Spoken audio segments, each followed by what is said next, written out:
Bonjour, puisque nous sommes nombreux à nous interroger sur le réglage des POV, les Point of View, j'ai décidé de vous proposer ce petit tuto, enfin au moins de vous expliquer la façon dont je procède. Ce n'est peut-être pas la façon la plus efficace, mais en tout cas c'est celle que j'utilise et qui me convient à peu près.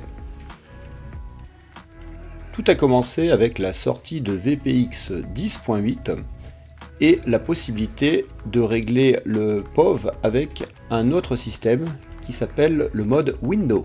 La vidéo que vous voyez à l'écran de la table Theater of Magic est issue des réglages POV qui ont été effectués avec la version 10.7.3 de VPX, donc avec l'ancien mode de réglage. En effet, lorsque vous lancez une table pour la première fois avec VPX 10.8, elle reprend les anciens réglages effectués avec les versions précédentes. J'étais relativement satisfait de ces réglages, ça se jouait bien. On va voir quand même s'il est possible d'améliorer un petit peu tout cela. A noter que cette vidéo a été effectuée avec un smartphone au bout d'une perche et que le rendu ne sera jamais le même que l'œil humain. Il faut vraiment voir les résultats de visu pour se rendre compte de la différence. On peut d'ores et déjà constater une impression de profondeur correcte sur cette table, mais on s'aperçoit tout de même que le coffre magique est légèrement écrasé, alors qu'il doit avoir une forme cubique.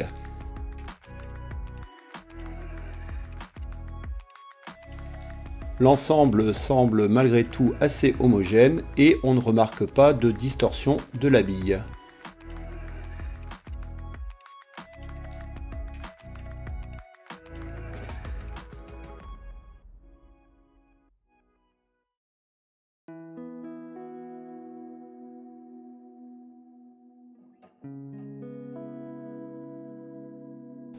Passons maintenant au réglage. Il suffit d'appuyer sur la touche échappe et de cliquer sur Adjust Camera pour régler le POV.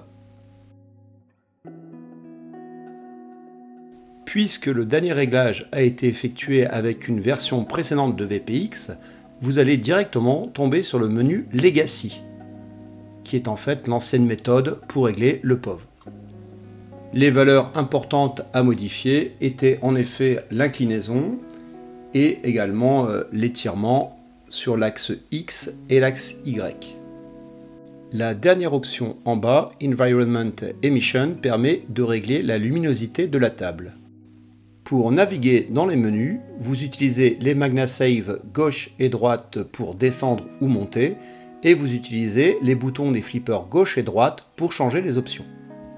On va changer la première option, c'est-à-dire le mode de caméra, en appuyant sur le flipper droite.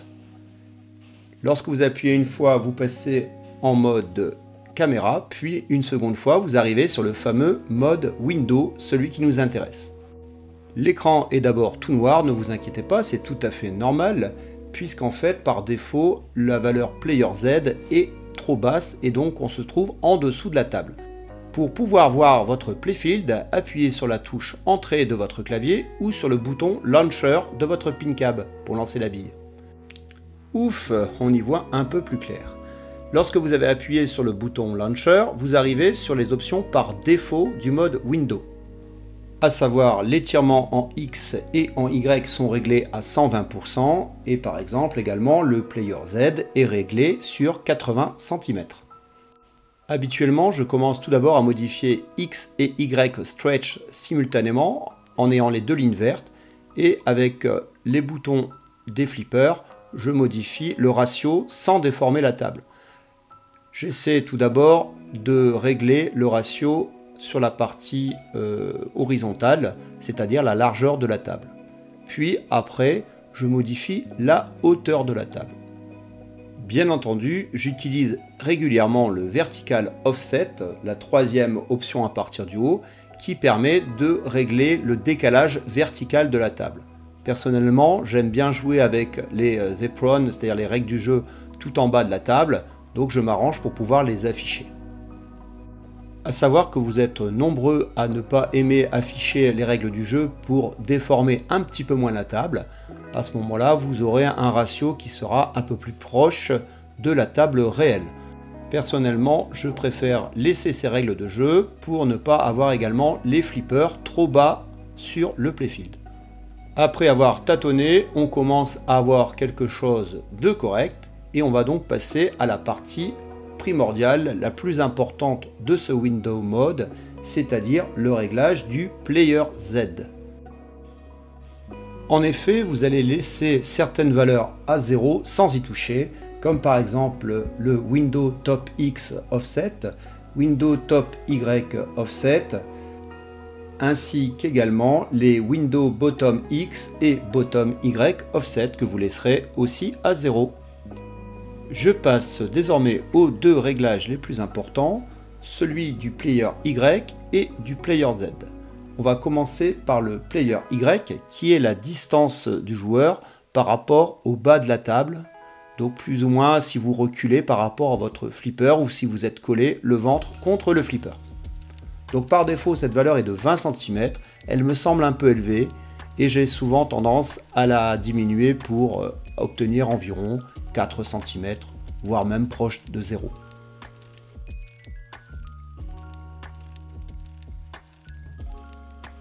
Passons sans plus tarder au réglage essentiel, celui qui va vous donner une impression de volume, c'est-à-dire le player Z. Alors le player Z, c'est la distance entre les yeux et le bas de votre playfield, de votre écran d'ordinateur. J'ai tout d'abord essayé de le mesurer avec un mètre ruban, mais je me suis aperçu que cela ne correspondait pas à quelque chose de réaliste sur la table, donc autant le régler un petit peu au feeling. On va essayer de modifier le player Z, vous allez tout de suite comprendre son utilité. Comme vous pouvez le constater, cette option change radicalement l'effet de profondeur de 3D de votre table. Personnellement, j'utilise des valeurs qui sont souvent comprises entre 80 et 100, souvent autour de 85-90. Après, tout dépend de la position de votre table, de votre hauteur par rapport à celle-ci. Donc ça, c'est vraiment selon chacun. À noter également qu'il est important de respecter les dimensions des toys et éviter leur déformation. Ici, la caisse magique est un bon point de repère, elle doit être cubique et donc j'essaie de respecter au maximum cela. J'effectue quelques derniers ajustements et je vais pouvoir à la fin sauvegarder mon point of view, mon POV. Cela se fait très facilement en appuyant sur la touche pour lancer une partie, donc la touche Start. Un fichier .pov sera alors automatiquement enregistré dans votre répertoire table.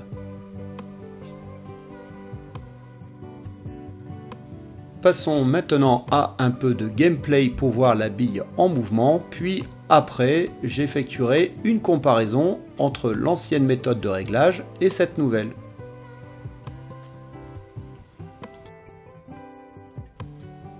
La caisse magique est parfaitement cubique et la bille n'est pas déformée, y compris sur la partie haute de l'écran.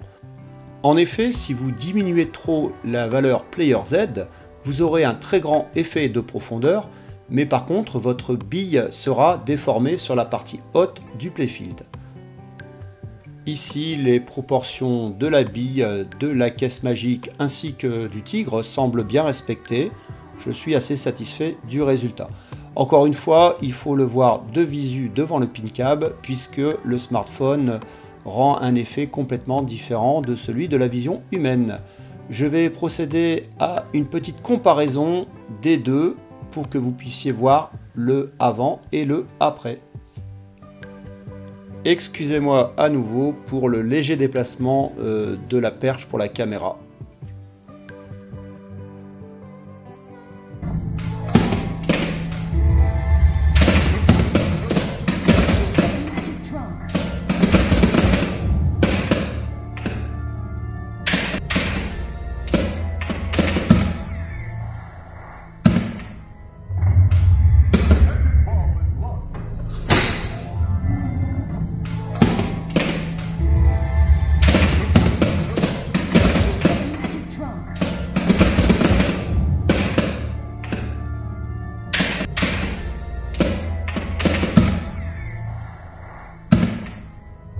En conclusion, que dire? Ce mode window est quand même une amélioration. Je trouve que ça améliore un petit peu l'effet de profondeur des tables.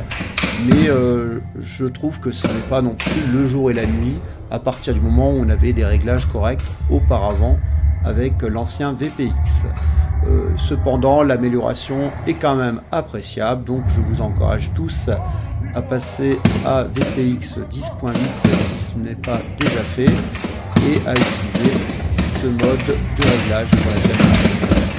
En espérant vous avoir aidé, je vous souhaite à tous et à toutes une excellente journée.